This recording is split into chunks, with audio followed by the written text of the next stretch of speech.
大家好，我是秦岩。一直以来，我都有一个梦想，深埋我的心底，我从来没有跟任何人正式的提起过。这个梦想就是我一直都很想做娱乐公司，开一家娱乐公司，然后开发很多的偶像艺人，然后推出各种娱乐产品给大家。在过去的时代，因为我没有资源能力，没有各种条件可以实现这个梦想，那是遥不可及的。但是在现在 AI 时代，通过 AI 的帮助，极有可能够梦想成真，所以我想试试看。在我20岁的时候，我有一个梦想笔记本，我把我最大的梦想写在这个笔记本上面，我就想未来我想拥有一家娱乐公司，这个娱乐公司里面有各种演员，还有歌手、偶像艺人。我呢自己是可以写小说、做编剧。然后我希望有一个自己的出版社，专门出版我的言情小说，然后再把这些言情小说呢，由我公司的艺人再拍成偶像剧、言情剧，再在我们专属的电视台频道里面播放。然后公司里的歌手呢，就是唱主题曲然后还有除了出版电子书、影片，还有一些学习书。在当时呢，我做了很多的构想。因为当时我还没有接触到游戏，所以呢，当时还没有规划到游戏。但是这样一个充满热情，在我心中燃烧的一个梦想，一直没有任何机会可以实现。在之后，我做了各种各样的努力。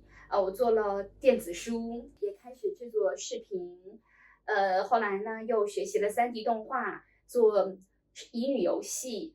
其实这些碎片化的、零散的努力，都是我所热爱的，我所热衷的。但是我自己也非常充满困惑，就是为什么我所喜欢的东西这么杂碎？有什么原因吗？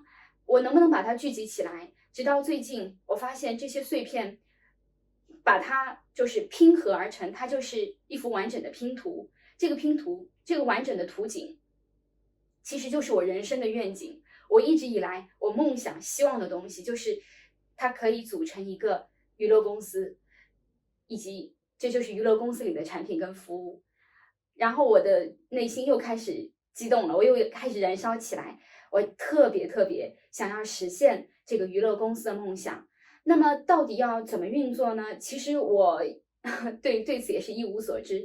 我只记得在我当时的梦想笔记本上面，我有去访问各个娱乐公司的官网，然后他有一些会写自己的公司组织的架构，我还把他那个公司组织有哪些部门把它抄写下来。所以在最近我的频道进行了改版之后，我就用娱乐公司的各个部门作为一个不同的板块的标题再结合我自己的一些情况。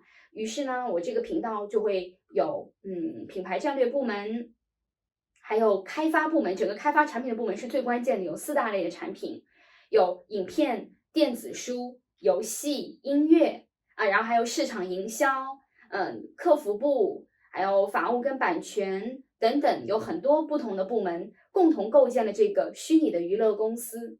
在过去，因为没有员工，也没有合作伙伴，所以我也不知道该如何开始。但是在今天 ，AI 可以作为我的员工，AI 可以作为我的合作伙伴，来开启这个全新的事业。我在介绍中还给自己命名为是什么 CEO 其实这是一个充满虚荣心的称呼。